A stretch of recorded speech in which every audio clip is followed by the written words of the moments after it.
선선한 바람이 불어오는 어느 가을날. 목포에서 특별한 행사가 펼쳐졌습니다. 화면에 집중하는 사람들이 모인 이곳. 어떤 행사가 마련된 걸까요? 올해로 13회를 맞는 목포 인권영화제인데 슬로건이 인권 공동체의 꿈이라는 것이죠.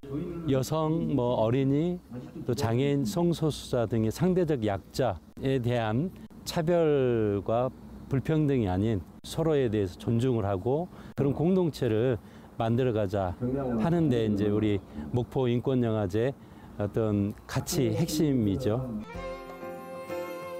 인간의 기본적인 권리, 인권. 학생의 인권부터 노동자의 인권까지 여러 인권연대가 모여서 다양한 프로그램을 진행했는데요. 인권은 여러 가지가 있을 것 같아요. 노동자들 인권이 있을 것 같고, 요즘 성소수자들 문제, 그다음에 여성의 문제, 청소년의 인권 문제, 장애인의 인권 문제, 이런 여러 가지 인권의 문제들을 함께 고민하자라고 하는 측면에서 지금 저희들이 준비를 했습니다. 시민들의 인식 개선을 위한 캠페인도 이루어졌습니다. 이곳은 개인적인 사정으로 학교를 다니지 못했던 늦깎이 학생들을 위한 부스인데요. 학교 가서 애들하고 수다 떨고 공부하고 밥 먹고 하는 거, 그거 모든 사람들한테 다 자연스럽게 주어지는 거 아니거든요. 오랜 세월 그렇게 못 해왔던 분들이 있어요. 그래서 그런 분들은 학교 생활하는 게 진짜 소망입니다. 그래서 국가에서 학교를 만들었습니다. 그동안 못 해봤던 학교 생활도 하시고요. 중학교 졸업장도 받을 수 있습니다. 저희 이제 3학년 분이신데 그분은 연세가 83세세요. 그런데 강진에서 전동차를 타고 강진 터미널로 왔다가 그 강진에서 다시 목포 터미널로 와서 목포 터미널에서 이렇게 오십니다. 가만히 생각해 보면 그분이 바로 우리 엄마이기도 하고 또 그분이 살아왔던 그 삶이 다 가족을 위하고 또 이 사회를 이루었던 건 아닐까? 이렇게 인식 개선을 위해 애쓰고 계셨는데요. 이번에는 바로 옆 장애인 부모연대 부스를 찾았습니다. 어떤 활동을 하고 계시는 걸까요? 장애인 자녀들이 자기 자신을 표현할 수가 없습니다. 그리고 상대방이 그 표현을 한다 할지라도 알아듣지를 못하는 거죠, 비장애인들이. 그래서 부모님들이 우리 자녀들 너무나 잘 알고 있기 때문에 그들의 대변인을 하고 있는 거죠. 특히 자폐 스펙트럼 같은 경우는 굉장히 행동 반경이 넓고 움직임이 많다는 거죠. 그리고 소리를 지른다거나 막 뛰어가면서 본인들의 스타일로 이렇게 하는데 그들이 쳐다보는 시선이 어머 깜짝이야 한다든가 왜 저래? 이런 식으로 시선을 보냈었을 때에 그때 참 불편하거든요. 아직도 멀었나? 더 열심히 우리 부모연대가 이야기를 해서 인식을 개선할 필요가 있겠구나. 그럼 우리가 더 열심히 해야지 이라는 생각을 좀 많이 하게 됩니다. 장애가 있는 자녀와 가족들의 당연한 권리를 지키고 시민들의 인식을 개선하기 위해 다양한 활동을 진행하고 있는 장애인 부모연대. 그 외에도 여러 인권연대를 통해 우리 사회가 고민해야 할 인권 문제를 알아갈 수 있었습니다. 학생일 때는 학생 인권이라든지 노동자로 또 살아갈 때는 노동자의 인권이라든지 항상 그 문제는 저에 가까이 있었던 것 같아요. 뭔가 제가 부당하다고 느끼거나 아니면 누군가의 처지가 되게 안 좋을 때 저 사람이 저런 처지를 당하는 이유가 저 사람의 문제인가를 또 돌이켜봤을 때 사회 구조적인 문제가 있다는 것도 알게 되거든요. 그러면서 인권의 문제가 되게 그냥 사람이 한 생애를 살면서 갖게 되는 항상 늘 가까이 가지고 가야 되는 이야기, 권리라는 것에 대해서는 살면서 그냥 자연스럽게 갖게 된 것 같아요. 다른 한쪽에는 눈길을 사로잡는 작품들이 전시되어 있었는데요. 길에 늘어진 폐비닐도 보이고요. 이건 언뜻 보기엔 잘 차려진 김밥 같지만 자세히 보면 재료가 독특한데요. 어떤 의미를 담고 있을까요? 제가 귀농해서 농사를 짓는데 저희는 이제 좀 지구에 덜 해로운 농사를 고민하면서 비닐 멀칭이나 농약 같은 사용 없이 농사를 짓는데도 불구하고 흙 안에서 비닐 조각들이 많이 나오더라고요. 그래서 이 쓰레기가 도대체 우리는 쓰지 않는 건데 왜 그럼에도 흙에서 나올까?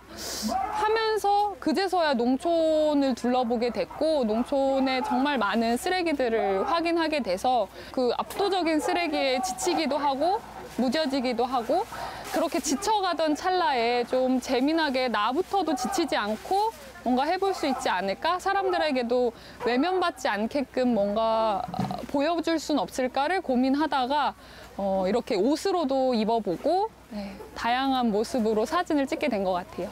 이게 결국에는 돌고 돌아서 우리 입으로 들어가는 것이고 우리 밥상에 올라오는 것인데 하면서 처음에는 개인의 문제라고 생각해서 했던 것들에 더 사명감을 좀 느끼게 되는 것 같고요. 나부터 내가 먹는 것서부터 어디에서 오고 어떤 쓰레기들이 발생하고 그런 것들을 생각해 보겠다라고 이야기해 주시는 분도 있었고요. 쓰레기들의 존재를 알고 나의 일상을 좀 돌아보시는 분들이 계셔서 저한테도 좀 큰 힘이 됐던 것 같습니다. 전시공간 옆에서는 영화 상영이 한창인데요. 이번에 상영하는 영화만 15편. 시중에서 쉽게 접할 수 없는 영화들로 꾸며졌다는데요. 어떤 영화들이 상영되는 걸까요? 어려운 사람들, 부당하게 갇히거나 쫓겨나거나 이런 분들에 대한 이야기들 이런 중심으로 하고 있습니다. 소수자들의 다양한 이야기들 그리고 세계적으로도 인권 침해를 받고 있거나 또 이태원, 세월호 이런 부분들을 늘 주목하면서 함께 가는 인간 사회 공동체를 회복해보자 그런 선정 기준을 갖고 해마다 선정을 해가고 있습니다. 상업적인 영화가 아니다 보니까 우리가 접하기가 쉽지 않은데 인권 영화제가 열리는 이런 기회에 상영된 상영작들을 여러 우리 목포 시민들이 오셔가지고 보셨으면 좋겠고 거기에 대한 여러 가지 응원들이 될 수 있는 이런 기회가 됐으면 좋겠다는 생각이 있습니다. 관객들도 인권에 대해 조금 더 깊이 생각해 볼 수 있는 의미 있는 시간이 되었다는데요. 목포에 독립영화관이 있는데요. 거기에 이렇게 회원가입해서 영화를 종종 보러 가고 있어요. 오늘 본 영화가 학생들이 실습 이후에 취업을 하는 과정인데 그 과정에서 되게 힘들지만 또 참고 이겨내는 과정들이 있는 것 같아요. 제가 일하는 것도 쉽지가 않은데 같이 보면서 어떻게 하면 좀 그래도 제 의견을 내면서 바뀌는 부분들도 있더라고요. 저도 좀 일상생활에서 좀 적용하고 싶다는 생각이 들었습니다. 그중 관객들의 관심을 사로잡은 영화 한 편이 있었는데요. 환경은 바뀌지 않아요. 구체적으로 구조를 막 바꾸지 않으면. 바로 조선업에 종사하는 하청 노동자들의 51일간의 투쟁을 담은 작품입니다. 2022년에 거제에 있는 배를 만드는 공장에서 일은 굉장히 힘들고 위험한 일을 하는데 임금은 계속 낮아지는 상황에서 비정규직 노동자들이 노동조합을 만들어서 이제 단체 교섭을 요구하게 되는데 회사가 이제 그런 것들에 대해서 잘 대응해주지 않았기 때문에 이제 파업을 벌이게 돼요. 이제 한 노동자가 본인이 용접공이었는데 스스로 자기 몸을 그 철창 안에 가두고 용접을 하고 이 교섭이 이루어질 때까지 여기에서 나가지 않겠다라는 의지를 보여주시면서 이제 파업을 벌였었거든요. 그래서 이대로 살 수 없다라는 그런 구호를 가지고 배를 만드는 하청 노동자들의 권리를 위해서 투쟁을 했던 그 51일간의 파업 이야기를 다루고 있습니다. 영화 상영 후에는 특별한 시간도 마련됐습니다. 영화에 다 담지 못했던 뒷이야기와 에피소드를 관객들과 나누는 토크쇼가 진행됐는데요. 정말 응원하고 지지했습니다. 그리고 현장에서 일하면서 도저히 사무에서 일을 못 하겠더라고요. 마음이 거지에 있는데 내가 여기에서 하루 먹고 무심코 지나쳤던 인권 문제들. 이 투쟁이 일어날 수밖에 없었던 영화를 통해 우리 주변의 인권 문제에 대해 다시 생각해 볼 수 있었습니다. 목포에도 이제 배를 만드는 공장이 있고 많은 분들이 배를 만드는 일과 그와 연관된 어떤 일에 종사하고 계신 걸로 알고 있어요. 그래서 그분들의 가족까지 하면 목포라는 도시와 조선업은 또 뗄래야 뗄 수 없는 관계가 있다는 생각이 드는데 이곳에서의 또 노동자의 권리에 대해서도 좀 생각을 할 수 있는 계기가 되었으면 좋겠다는 생각이 들고요. 관객들과 대화하며 서로 존중하는 사회를 위한 고민을 나누고 이야기하는 소통의 장이 마련됐습니다.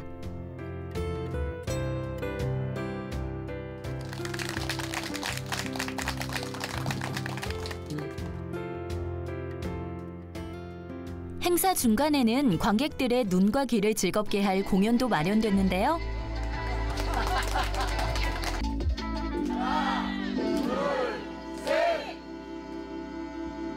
남녀노소 모두가 즐겁고 웃음 가득한 시간을 보냈답니다. 이렇게 3일간의 여정이 마무리되어 가는데요.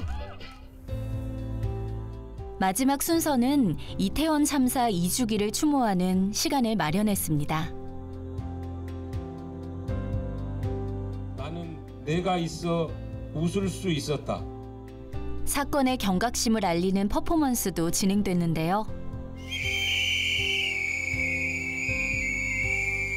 도움을 청할 때 도와주세요. 여기 누구 있어요? 이런 의미도 있을 것 같고 또 한편으로는 국간 또한 우리가 이거 호루라기를 불었을 때 도와줘야 되는 사람이 있나 보다 이렇게 좀 각성할 수 있는 그런 의미로 저희가 호루라기를 다 같이 불면 좋겠다. 그리고 잊을 수 없는 그날의 기억을 담은 폐막작이 상영됐는데요. 제가 설거지하고 있는데 뒤에서 갔다 올게 하고 가더라고요. 잘 갔다 와. 그러는데. 이 시간을 통해 작은 관심과 변화를 꿈꾸고 있답니다. 저희가 점점 색깔이 많아지더라고요. 위험한 색깔이 4.16 노란색, 10월 29일 보라색 이런 색깔이 없었으면 좋겠어요. 위험한 색깔들이 오시는 분들한테 다 이 팔찌를 나눠주고 있어요. 그래서 더 이상은 이 슬픈 색깔이 안 나왔으면 좋겠다. 그런 의미에서 이 퍼포먼스도 같이 이렇게 변형을 했거든요. 저희라도 조그만 퍼포먼스라도 유가족 그 부모님들의 마음을 달래줄까 해서 그 영화를 선정했고 이제는 모두가 차별 없이 공존할 수 있는 공동체가 되길 바라봅니다. 인권은 어찌 보면 우리들의 가장 가까운 이야기이고 모든 사람들에게 관련된 이야기라고 생각합니다. 그리고 그 인권이 얼마나 잘 지켜지고 보호되는가는 우리 사회의 건강함을 보여주는 그 기준이라고 생각해서 많은 분들이 찾아와서 함께 즐기고 영화를 보고 다양한 좀 생각도 하게 되고 자기한테만 갇혀 있는 게 아니라 좀 세상도 좀 생각하는 그런 좀 기회가 됐으면 좋을 것 같아요. 이 인권 영화를 통해서 저 스스로도 모르게 차별하고 있는 모습을 뒤돌아보는 시간이 됩니다. 좀 더 많은 시민들이 참여하게 되신다면 이 지역사회가 매우 따뜻하게 바뀔 것 같습니다. 인간이 존중받을 권리, 인권. 그런데 당연하고 평범한 권리조차 누리지 못하는 이들이 많이 있습니다. 작은 관심과 배려로 변화가 시작되고 따뜻한 세상이 되길 바라봅니다.